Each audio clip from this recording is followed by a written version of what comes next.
really happy to have 4 leaders of different, very modern, next generation storage solution and data platform kinds of companies here. Please come on screen very quickly. Shimon Ben David, Santosh Aram, Andy Pernsteiner, and JZ Zawitowski. Can you all come on screen? Hi, guys. Thank you for joining us today. Thank you, Jay. Thank you. So what we're going to do here is go in order first, and everybody's going to give up to a 10-minute overview of their company's technology. And for the attendees, what you're going to see today is not competition. You're going to see a collaboration. You're going to see all of these modern storage and data platform companies talk about why it's time for you and your company or organization to embrace these more modern solutions for performance, for scale, and for features in the new year and beyond as these applications get more complex and reach higher scales. So with that, Shimon, we will turn it over to you. Brilliant. Thank you very much. I hope you can see my screen. Yes. And I'll start. So nice to meet you, community. My name is Shimon Ben David. I'm the Chief Technology Officer of Weka.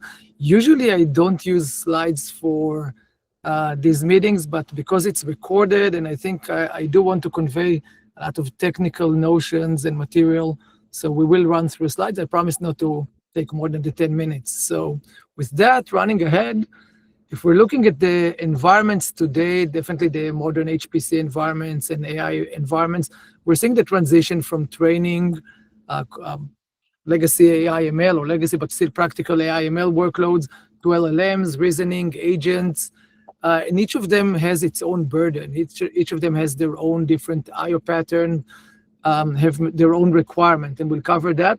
And what's interesting to see is that different organizations are in different stages. Obviously, a lot of organizations are still in the training, some move to LLMs. I think reasoning and agentic workloads are the domain of the few, but it's expanding. So if you haven't run into the challenges that I'm going to mention, you might will, or others already did. If we're looking at some of the differences between AI workloads and classical enterprise and HPC workloads, just down to the bottom I/O workloads of how the storage experience them, we see that AI workloads are very different. They're massively heavy, metadata heavy, right? Obviously, there's writes and reads, but metadata heavy. Massive amounts of metadata I/O patterns, I/O types. And even if we're looking at, again, at large clusters, for example, with thousands of GPUs, we can see terabytes per second are required to feed these GPUs, but also that's something that we're used from the HPC land, but we're also seeing millions of I/O operations. So we're seeing that the storage experience, all of these training, inferencing environments is massive throughput, IOPS, metadata workload. So there's no one I/O pattern like we're used to from the legacy HPC work days. With that, it actually means that the infrastructure needs to improve. The requirements change from high performance batch or from just simple usability for enterprises. Real-time responsiveness is the name of the game. With inferencing every millisecond can cost us a number of users. Data agility, how do you manage data still at a convenient way at scale? How do you move the data between different locations? And enterprise scale. I hope you see what I did there. That's very much required. How do you do that all at an enterprise scale? Because not all of the users are obviously HPC academia centers. We're now seeing just modern enterprises embracing it. So a new approach is needed also, performance that dynamically scales. We're seeing these environments scaling out and in dynamically, and as a result, the capacity and the performance needs to scale accordingly to improve ROI. It's obviously easy to just provision an environment or work with an environment that it's a certain size, but if we're talking about the new cloud economics, where they relate to AI and HPC workloads, how do you do that in an effective way? And again, I cannot emphasize it enough. It needs to be enterprise grade in terms of upgrading, snapshotting, moving data, managing the data, stable, right? So this is why we created Weka many years ago. Cloud native. We started on the cloud and on-prem on day one. We didn't take any hardware shortcuts. But enough about that. I think about the use case is, my joke is that we did AI before it was cool. Therefore, we gathered a lot of these learnings throughout the years, and we do see a change from what we call standard legacy AIML to the new workloads. The way we designed it, by the way, is that it's only software defined, which really accommodates for the new challenges that you need, because we're seeing these challenges cross boundaries, cross new clouds, cross on-prem environments. We can't just be on one physical environment. And it's all microservices architecture. I think that's table stakes in these days. Eventually, we aimed to actually provide faster model training. I think that's the obvious. How do you accelerate training workloads? How do you feed the GPUs? We do that very effectively, and it's not only reads, it's also checkpointing, as we'll see.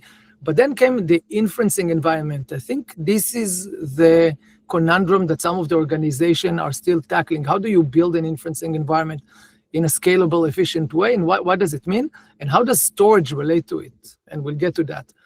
The beginning of the answer is within the deployment mechanism that we provide.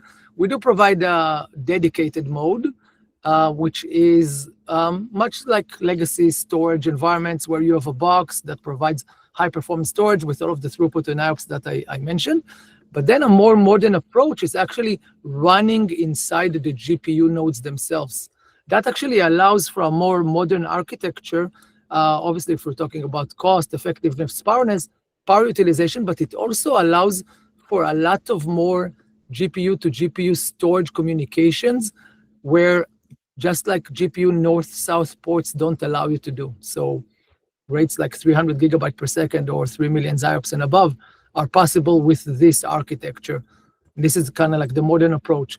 Running forward, what do we see our customers tackling as inference challenges? And again, how does inference relate to storage? First of all, definitely with dynamic clouds, with hyperscaler clouds. Imagine an inference farm that is handling a workload. The ability to be able to just add more GPU servers and scale that farm on demand, and then shrink it as needed. We have a customer that runs a job scheduler that scales to thousands of GPU nodes and then shrink them when they don't need to, right? So the ability to accommodate for peaks and prompts to maintain that inference latency. Also, the ability to scale the environment is very important in terms of capacity and in terms of performance. The ability that is also needed is also not just running my environment, but the ability to send the data to different environment, different cloud, between clouds to clouds, right? That's also important because more often than not, we're seeing one of the challenges in these new environments is the need to go where the GPUs are or where the TPUs are. So for example, if I got an allocation of TPUs on Google and I need to burst to that environment from wherever my source of truth is, and run a computation and then burst back or just continue running there, the ability to mobilize the data in an effective way is very important. Also, what we're seeing as a new challenge is the ability to actually mix training and inferencing environments together. So for example, if I have a certain inferencing servers allocation and a certain training servers allocation, more often than not, I would like to accommodate for more training because that's where my tokens are coming from. That's where my gain is coming from. So we're seeing environment that needs to drop the training in an efficient way, expand over the inferencing to the training environment, and then recover from the checkpointing, and then expand, shrink back. So that ability to be dynamic around the GPU allocation through the utilization of modern storage environment is very important. And last but not least, and this is, I would say, some of the organizations are already hitting this issue, and some of the organizations will hit it for sure, is the ability to scale the memory wall. Eventually, inferencing, modern inferencing, transformer-based inferencing is a GPU memory challenge. And the ability to drop the GPU memory in an efficient way to high-performance modern storage, and the ability to just load it on another GPU environment in a high-performance fashion that's faster than recalculating. So if you're familiar with the prefill and decoding node, you'd like to always prefill once and decode forever. So this is something that we're seeing customers tackling. Again, there's a handful of customers that are tackling it today, but all of the environments will tackle it in modern environments. So that the ability to get faster time to first token, simplify the architecture, and overall just get more tokens per GPU. Nobody would say no to that. And that's it in a nutshell. Weka neural mesh running on GCP with all of these integration, GKE, TPU integrations, and more. I do want to cover one customer use case. I think it's interesting where that customer was using their old existing storage, or not all, but their existing storage, non-AI accelerated storage on GCP, moving to Weka. They actually needed to scale to hundreds of GPUs connected to the system to get hundreds per gigabyte per second. Their checkpointing was a massive challenge. Moving to Weka, we were able to solve that. And that's the requirement from a modern storage environment. I'll stop here. Thank you very much. Thank you very much, Shimon. Appreciate that. Up next, very quickly, we now have Santosh Aram from DDN. Thank you, Jay. I really appreciate the opportunity. Morning, everybody. No slides from me today. As a storage guy, I thought I believe in efficient data transfer, and nothing like killing bandwidth quite like reading bullet points, right? So no PowerPoint for me, but thank you for having me, and thank you, Google Cloud and the advanced community for bringing this group together. My name is Santosh. I lead at DDN. I lead the AI and strategic partnership and the partnership which we have with hyperscalers. And before AI became mainstream, and long before cloud was a part of the HPC conversation, DDN was built inside the most demanding high-performance computing environment in the world. Our early work was shaped by national labs, research institutions, and large, scale simulation environment where failure simply wasn't an option, right? Workloads that demand extreme throughput, metadata scalability, and predictable performance at scale. Over time, the focus led DDN technology to become deeply embedded across the global HPC ecosystem. And what that means is, right, it was just a simple option, workload that determined extreme throughput, metadata scalability, and predictable performance at scale, right? Today, DDN platform underpins a majority of the world's largest and most demanding HPC environment, often cited as supporting over 70% of large-scale HPC workload globally. So that history matters, and the reason we are sharing this is because our perspective on modern storage comes from the decades of experience. It's informed by decades of operating at the limits of scale, performance, and reliability, and by watching workload evolve from traditional simulation to analytics and now to large-scale AI. As one of the common experience we're seeing at the DDNs is that the exponential growth of the data across traditional HPC simulations, data analytics, and large-scale AI workload is pushing storage infrastructure to its limit. Legacy architecture, even one that have served the community well, and I'm sure, my peers are also going to be talking about that, were not designed for today's data volume, metadata intensity, or hybrid access pattern. The challenge is no longer just the raw performance, but scale, accessibility, and operational efficiency across the environment, whether it is on-prem to cloud or multi-cloud, environment which the customers are running. For many organizations, in our experience, on-prem HPC remain mission critical. It delivers determinism, control, and predictable performance that large simulation and scientific workload depends on. What has changed is not the value of an on-prem HPC or cloud. It is the diversity of workload now, right? Running alongside it. Simulation, analytics, and AI increasingly need to share data, reuse the results, and scale in a way that weren't required before. And what we see consistently is that performance today is often limited not by compute, by how well data is moved, positioned, and accessed. And GPU clusters scale rapidly, but if data platform can't keep up, in our experience, GPU sits idle, pipeline stalls, and cost rises. In that sense, modern HPC and AI performance has become a data orchestration problem as much as compute problem. And so at DDN, approach has always been evolutionary, not disruptive. Exascaler has been the backbone of large-scale on-prem HPC environment for a year. But as AI workload grow, new capabilities are required. That's where a platform like DDN's Infinia come in, providing object store-based access, cloud compatibility, and intelligent data lifecycle management for all the AI and analytics workflow. What's important is that these platforms are designed to work together. Organization can preserve their existing workflow while extending their environment gradually, without forcing architectural rewrites or operational risk. Internally, we often say at DDN, we don't optimize storage in isolation. We optimize for GPU time, but just as importantly, we optimize for operational confidence too, right? And this is really where the philosophy of DDN carries directly into our work we're doing with Google Cloud. With Exascaler has been the backbone for large-scale on-prem HPC environment for years. What Google Cloud Managed Lustre does, it makes same performance model available in the cloud as a first-party solution, operated by Google, powered by DDN. And what we've done is essentially taken the complexity of the operation and the manageability and collaborated and partnered with Google to make it very, very simple for the community to take advantage of the cloud and fully managed service today, which they're used to in on-prem.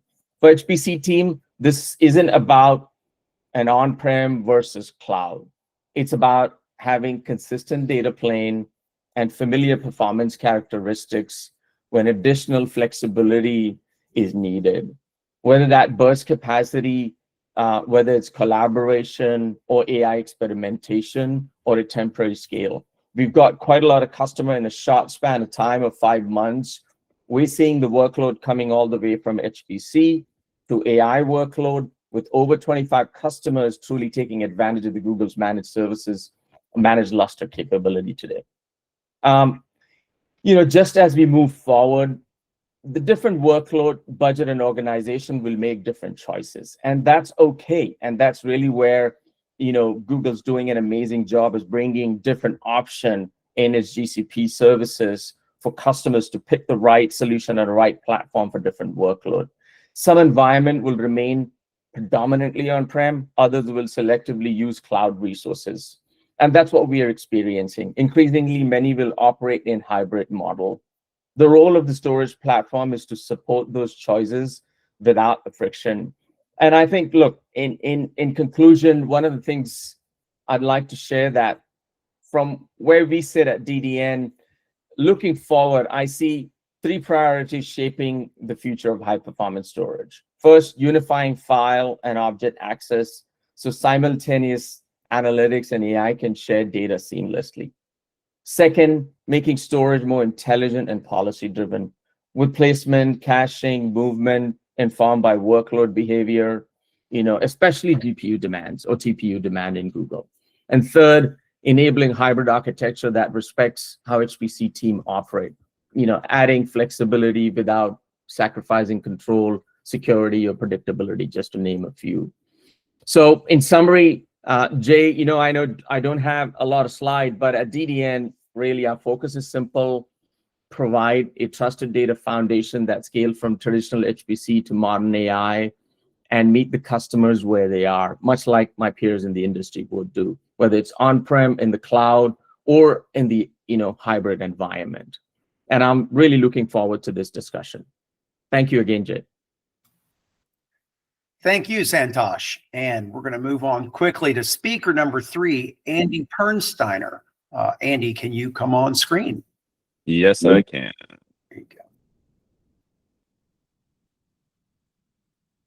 One moment, please. Let's use the right screen. Okay. I'm going to give a quick kind of overview of the world as we've been seeing it. I'm not going to go too much into the details, but I think it all comes back to where we started our life as a company, which was to basically eliminate trade-offs and collapse tiers of all different sorts. We started in the world of data storage for sure, and our primary focus was to collapse the historically built tiers of storage into a single all-flash platform for storing and processing large-scale amounts of data. And the world of AI, in many ways, as Shimon mentioned, is a different paradigm in terms of I/O profile than the world of HPC, but there are still a lot of similarities that we've found, and some of the same premises apply. We have seen a shift from the world of only doing model training to the world where inference is becoming more and more normalized. The large amount of GPUs that are bought in the world are still typically used for model training, but we're starting to see more adoption within the enterprise, as well as within the cloud service providers who are offering inference as a service and offering more advanced sort of fine-tuning and other sort of capabilities. The back end of it all still needs to behave the same, though. You can't predict what the workloads are going to look like from one sort of training job to the next. New techniques are being learned very quickly. And in the world of inference, while latency is important, we also have to remember that for both inference and latency, the most important thing is uptime, making sure that systems are behaving properly and are serving at their best capabilities, even in the event of failure, even in the event of sort of catastrophes of different sorts. A lot of the model builders that we've been working with chose using us because of our architecture and because of our ability to stay online and remain in a working state, even when they had severe issues such as power failures or sort of rolling rack failures. And I think when you consider the impact of a GPU cluster outage, when you're trying to consider what the most important thing is, just consider that taking a GPU farm offline for even a few minutes can cost millions of dollars, both in lost productivity, but also in GPU hours. Some of the systems that we operate sit behind GPU clusters that are nearing 1 million GPUs. Taking that offline for even a minute is a significant financial downside. So I won't cover every bullet point here. Ultimately, you need something that's up all the time. What we're also noticing is that, especially in the enterprise, as AI factories make it out of the pilot stage and into quasi-production or even into full-scale production, there are a lot of back-end requirements surrounding enterprise feature sets, making sure that not only is the data available, but it's also secured in a way that aligns to enterprise policies. And we're also seeing that even within the enterprises, there is a need for multi-tenancy. There are different groups within, especially financial services or medically oriented industries, where there needs to be walls between private data and public data. There needs to be walls between even different financial advisor teams because they have strict compliance and regulations. And so it's not enough to store and retrieve the data at high speed and with high uptime. It's also a requirement that you have it in such a way that you can satisfy audit because the fines will get to be expensive over time. This slide is actually one we borrowed from NVIDIA in some ways. Jensen has this vision of seeing that there will be agents for every single employee. There will be many agents for every single employee. Now, whether you believe that to be true or not, the fact of the matter is that we're all using AI a lot in our day-to-day lives. And so that means that we need to create new ways of accessing data in terms of not only sort of keeping it up and running, but also in terms of making sure it's distributed to the places it needs to be. I'll give you a little sense on what our architecture looks like because I don't want to spend a lot of time showing you bullet points. I want to give you a little bit of meat to think about. We started back in about 10 years ago building an architecture. Initially, we leveraged hardware that was only available in very sort of specific deployment models. That's evolved over time. But effectively, we've disaggregated the way that storage operates. We separated the state and logic layers in such a way that the logic layer, which is up on the top, does not store any data. There's no data that sits in memory. There's no data that sits in a cache. Everything is stateful, and everything is written immediately down to persistent storage. And the persistence layer has no logic, which means that there is a lot of sort of benefit you get in terms of not needing to have crosstalk between the servers, also in terms of a lot of the errors that happen within storage systems are not necessarily hardware faults. They're hardware faults combined with software faults. And if you can separate those two entities and put them into a sort of containerized form, you give yourself the ability to sustain a lot of different types of failures, especially at scale. We have systems that deployed that are over 200 to 300 petabytes in size. We have systems that can do many terabytes a second in bandwidth, millions and millions of IOPS. And it's all based on the premise that we've separated the logic and the state layer in such a way that gives us the ability to scale without having to negate the performance gains of adding all that scale, right? There's no crosstalk between the nodes. And so as you add more of them, you get more performance without adding more overhead transactionally. That's interesting and all, but especially in the world that we live in, where we're oftentimes deploying into cloud service provider environments, including into Google, you need to have ways to be able to carve out performance, to carve out the security, to carve out all of the access to data in such a way that you can create a multi-tenant system. So whether you're an enterprise where you need to have different departments with different access levels to data, or whether you're building a cloud service and you want to be able to offer services to your tenants, to your users, you need a way to segregate things. And we can do so in lots of different ways, both in the hardware and in the software layers. Typically, we nudge customers in the direction of using our software as opposed to using hard lines for hardware to do multi-tenancy, because we find that there's a lot more flexibility, especially when people scale up and scale down all of their workloads. Again, security is a key part of it, and that's why we support encryption end-to-end through the platform, including to have separate keys per tenant. But what I really wanted to kind of talk about today was the overall platform. The architecture is interesting, but it's only how you store and retrieve data. We've decided that we wanted to expand the scope quite a bit of our platform over time. And the way that we've manifested that is by starting with what we call the data store on the left, where we've participated in the world of HPC as well as AI computing and enterprise computing over the last several years. But then we've evolved it quite a bit. We implemented our own data store, our own database, which can handle both transactional, meaning operational, as well as analytical workloads in the same table structure. It integrates with common tool sets that are in the open source community, as well as with our own SDKs. But it's really the basis and foundation for what comes next.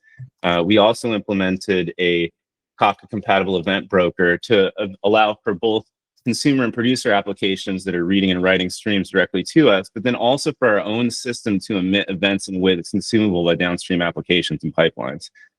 Many times, enterprise clients that we work with are unable to deploy their own end-to-end microservices architecture for AI pipelines. And so we've created a platform for them to do that on. Whether they deploy it on-prem or in the cloud, they're able to run the entire software stack and allow for full end-to-end AI pipelines to be deployed by end users as well as by their systems administrators. And so the database really serves as a foundation for a lot of the higher level technologies that we built, including what we call the data engine, which is the ability for the platform to schedule and orchestrate actual running functions. If you want to think about Lambda functions, for example, that's kind of the world that you'd be in. But effectively, an event-driven architecture that we've created allows for these pipelines to be running end-to-end. And customers may or may not choose to use all of those pieces together. They might choose to use one or the other. The large majority of our clients, especially in the AI model training space, are using the data store. But increasingly, they're using the database. In fact, the database is the sort of source of one of our most popular dog food applications, which is to store all the metadata index for the entire platform in a scalable SQL-compatible table so that you can run queries against your file system to identify where the hotspots are or to identify who's using the most capacity or the age of data. It gives you information that you can use to do further downstream processing or to do lifecycle management in a much more sort of intelligent way. So in a nutshell, we've created as a way that we think people will be building on for the many years to come. Part of it came down to architecture, and part of it came down to understanding what was needed by clients, not only in the model training space, but also in the world of enterprise where inference is becoming more important. Thank you. Great. Thank you, Andy. Perfect timing. And now we move to our final speaker, Jay-Z.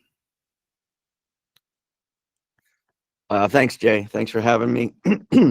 I come from a different, I guess, perspective of the environment and the data layer.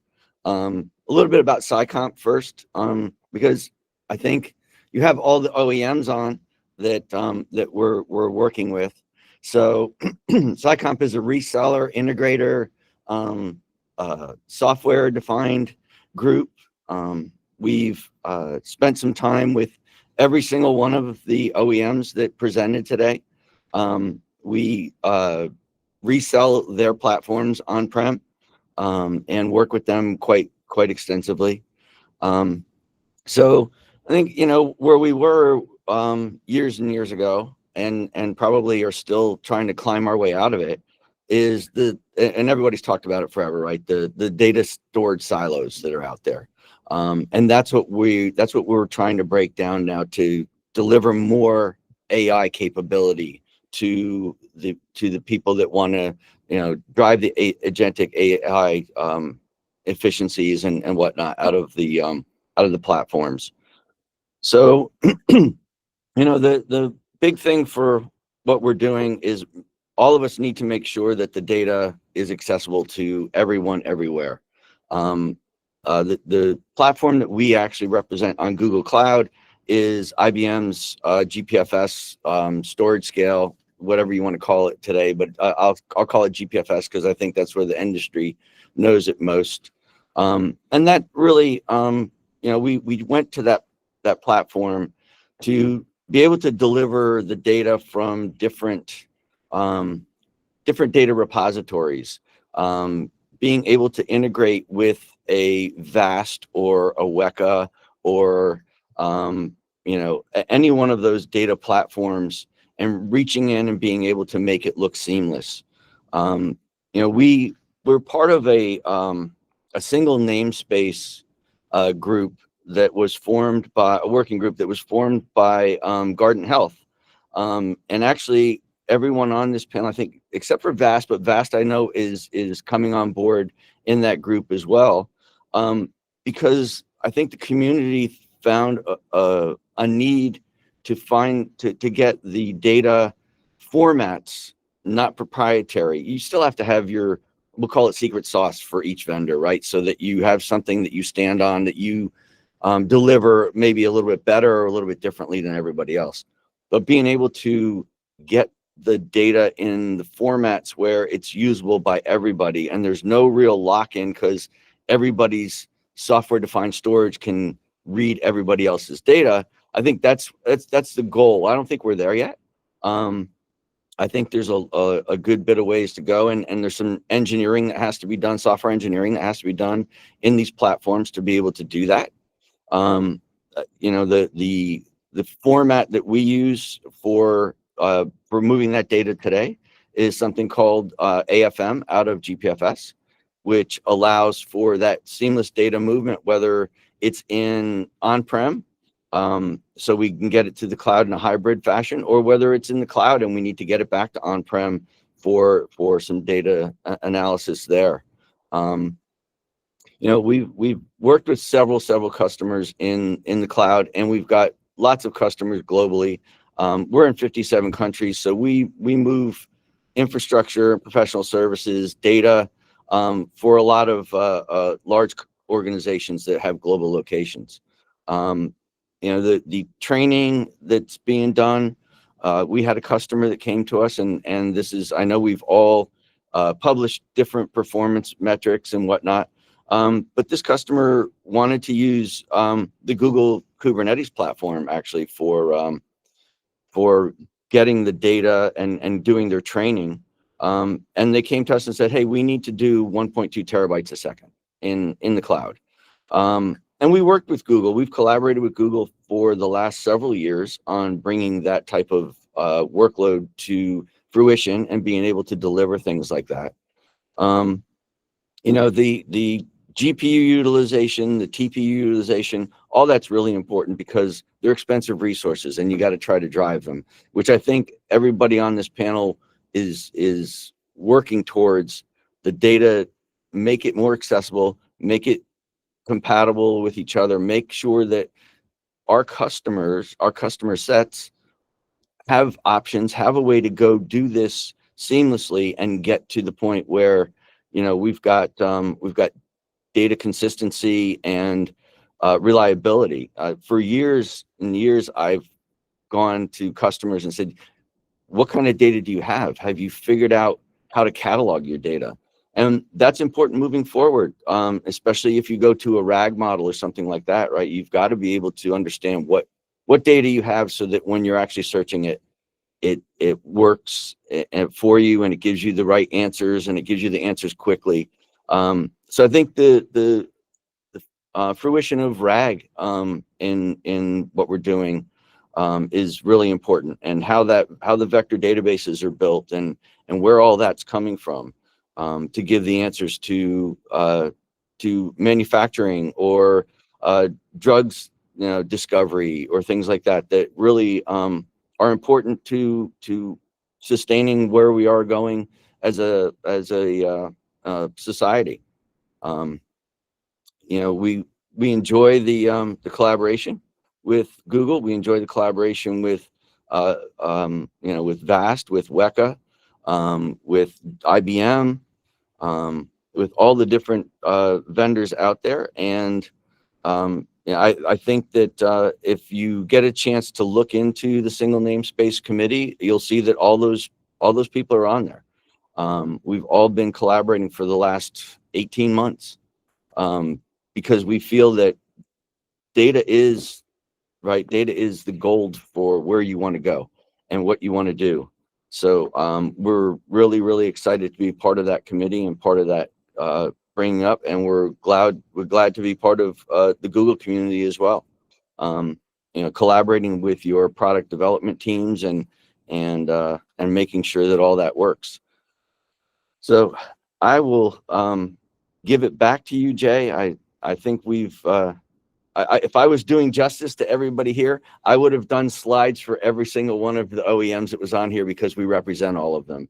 And we all have a place in the data platform and the data world, and making it accessible to everybody is really what our goal is as Sycomp, so that we deliver the right solution to the people. Great. Thank you very much, John. Let's give a round of applause to all of our presenters using the applause emoji there. And if all the presenters could come online now for the Q&A session. So that was fantastic, guys. First of all, thank you for keeping it exactly on schedule. That was perfect. We have time for a few questions here at the end. I'm going to use moderator's prerogative and ask a couple of quick ones. I know you are all more modern solutions. I know DDN has been around for a while and GPFS has been around for a while, but you guys are maturing and evolving. Vast Data and Weka are newer platforms, also very modern platforms. So I know you're going into a lot of different customers and talking to them.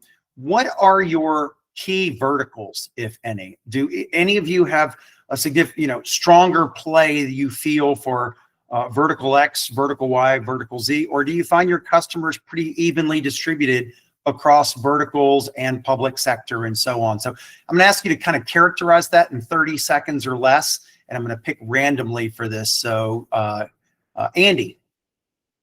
Well, for us, it's been evolving, but definitely we see a very strong presence in the financial services sector, both in terms of market makers as well as high-frequency trading firms and risk analysis firms. And so it has changed over time. The mix is getting more diversified. There's a lot in health sciences. And, sometimes I wonder how you classify model trainers and model builders, because they're honestly consuming a large proportion today, but they're not in the classic sort of verticalized space. On the other end of it, obviously, is the HPC world, which is increasingly leveraging GPUs and AI to accelerate what they're doing. But then their use cases cover a lot of different things, including life sciences and other sorts of research. So financial services for one, but then the rest of it sort of cuts across. All right, Shimon. Do you pronounce it Shimon or Shimon? Shimon, and my Starbucks name is Sam, just to be simple, by the way. Okay. So yeah, I'll jump through it. So we started with HPC in life science use cases, academia, research, classic HPC and classic AI/ML, as I think. Also autonomous cars environment, autonomous drones, planes, autonomous everything, physical intelligence. As Andy mentioned, it's evolving in the recent years, definitely with Gen AI, with foundational model builders, inference providers. We see a lot of the neo clouds. We see a lot of the sovereign clouds, and they encompass multiple requirements and multiple use cases within them. So it's everything, everywhere, all at once. All right. Santosh. Thank you, Jay. At DDN, I think we think about vertical lens in terms of traditional industry labels and more in terms of where data intensity, compute intensity, and operational criticality kind of intersects, right? So historically, for us, that started off with scientific HPC, national labs, climate modeling, energy, physics, so on and so forth. Today, that same data foundation is critical in some of the key verticals that we find ourselves in, and namely, what Andy and Shimon Stein talked about is life sciences, financial services. We're seeing manufacturing, autonomous systems, and increasingly more last 6 months to a year, we're beginning to see that media, telco, and large-scale industrial AI beginning to take shape for us. All right. And Jay-Z. Yeah, I'll echo, I think, what the three other panelists are talking about with financial services is huge. We've seen a big impact there and a big growth there, along with the life sciences groups, right? Where they're going with drug discovery and what they're trying to do, especially, like I said, Guardant Health is big in where we're going single namespace wise, and they've been, their job is to cure cancer, right? Not to handle storage, and that's where all of us come in. I'm going to say all of us because we all work collaboratively, I think, and try to deliver where we're going for the customers and the clients. But definitely, financial service and life sciences is huge vertical for us. We're seeing EDA creep in, which is interesting. They haven't really done so much. I will say. Global namespace, parallel file systems, or whatever you want to talk about in the past, but we've seen that their growth too, and where they're trying to do and how they're trying to, make things faster, better, chips and whatnot, requires us to deliver that capability. All right. And I'm going to ask you another question that is actually a math question, but I'm going to tell you your error bars can be huge. We will not hold you accountable for this, and no one should take it as a forward-looking statement on quarterly earnings. I'm going to ask you to make a really rough guess. In 2026, what percentage do you think of your customers or revenue, or however you want to measure it, how do you think your breakdown is going to be in your customer workloads between simulation, data analytics, and AI? And you might want to break AI into AI training and AI inferencing. And so with this, I'm going to go Santosh first on this. It's going to be a big swag, I guess. That's all I'm asking for. It's full disclosure. I think, from where we sit, based on all the conversation, we are having across the vertical, I think simulation, I'm going to go with, which is traditional HPC. I consider 45 to 50%. I would say data analytic, feature engineering, pre-processing, some of that, probably in the realms of 20 to 25%. And I would do AI training, including fine-tuning, increasingly 15 to 20%, and inferencing another 50 to 20%. So that's how I would go with it. Great. Jay-Z, I'm going to go to you next. I would say probably 50-55% data analytics. The inferencing, it's probably 15 to 20%. And then as you go down the line with the training, a lot of the training has consumed public data now, and so the training now has to happen with the enterprise data and where we're going there. So that's probably another 25% worth, I'm sure, of where we're going. All right. And Andy, we'll go with you next. I feel like we're still going to be pretty heavy on the training side, at least in terms of spend for this coming year. I'm going to put it at 50%. Inference, I'd put between 10 and 20. Analytics and pre-processing, I'd probably put at the remainder. You're asking me to do math, and I have to say it's about 30%. I said the error bars can be big, including on the sums. Yeah. Shimon. Yeah, as I wrote, my answer is always 42 for lying with statistics, but I'll give a different number. I think training is still, like we're talking about Gen AI, a lot of inferencing, but training is still the majority of the workloads on these environments, so 50 to 60% training easily. However, it's hard to differentiate between training and analytics, and because there's a lot of analytics encompassed within training workloads, pre-processing, ETLing.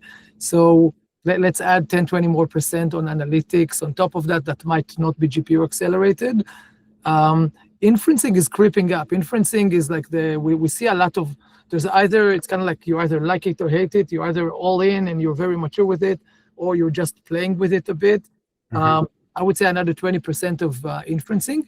There are going to be other accelerated workloads that are not necessarily AI, ML training on inferencing. For example, if we're looking at life science, there's a lot of math that's being thrown on GPUs for high performance requirements. In HPC simulations, we see supercomputers running AI to decrease the number of simulations, but still CPU simulation. So it's going to be all of the above.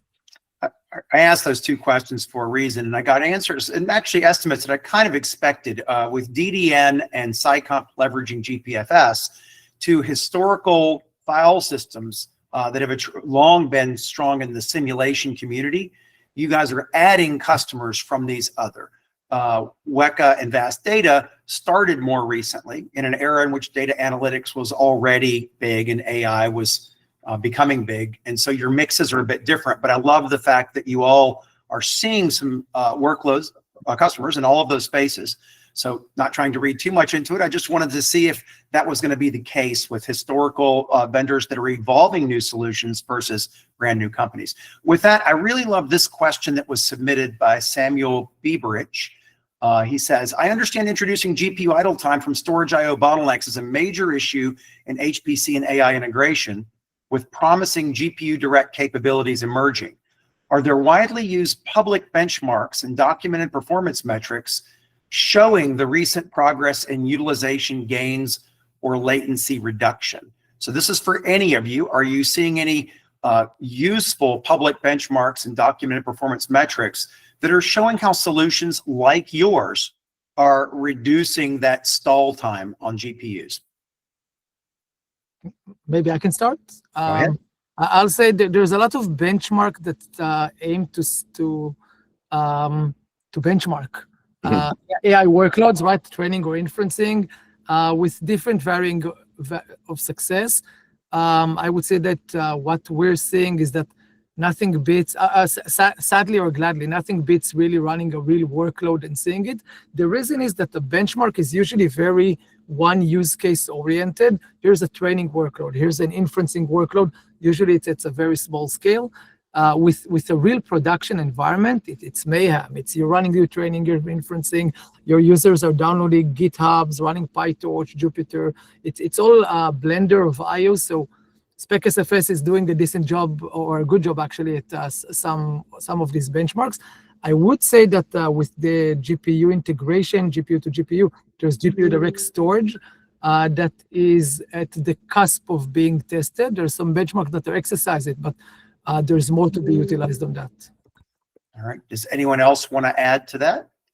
Yeah, I would say that the benchmarks that are produced, sort of like what Shimon was saying, a lot of them are focused benchmarks, right? You put these parameters in this benchmark and get the results out, versus the mixed workload that really happens in overall in most of our customers. Most of them are not running a single storage piece with a single workload with a single. They're all mixed workload things. So so the benchmarks, and as far as GPU direct storage, if you go out there, you can look at NVIDIA, right? They publish for everybody. I think every vendor out there has a GPU Direct story. And they're all benchmarked and put out there.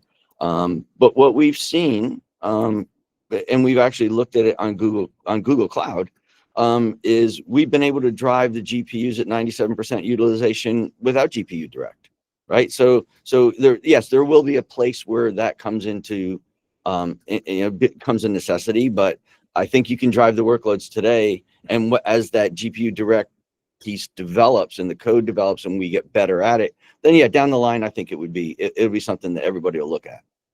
That makes sense. I can see how a different re-architecting of things to account for not having GPU Direct, although that is the default case, can give you the necessary performance, and then adding GPU Direct may enable you to change that balance a bit, right? Yeah. We are actually, oh, sorry, go ahead, Andy. I was going to echo a little bit. I mean, when we did most of our testing with GPU Direct, we did see improvements in terms of the GPUs not needing to waste time doing I/O. In fact, the utilization can sometimes not be the marker you want to look at, because sometimes the GPU is spending time doing I/O and then it looks as though it's busy, even though it's actually wasting time. But there's like a counterpoint to a GPU Direct, which is that I just don't see that much adoption. It was a lot of, like, NVIDIA put a lot behind it, and there was a lot of sort of, a lot of hype around it. And we did see improvements in certain workloads in terms of actual time to first byte getting into GPU memory, but it requires networking that a lot of people don't have available. It requires expertise. It requires refactoring code. It's just a lot. So I think looking at something that offers like a blended level of performance across all the workloads is much more important than focusing on individual benchmarks like Shimon on the other side. Got it. We're actually at 11:58. So Mary, I'm going to ask you to pull up the final slides here. Apologies for questions we didn't have a chance to get to. Scott, in particular, your question, I asked them not to address in this presentation, but in future presentations, they will address their specific and unique features.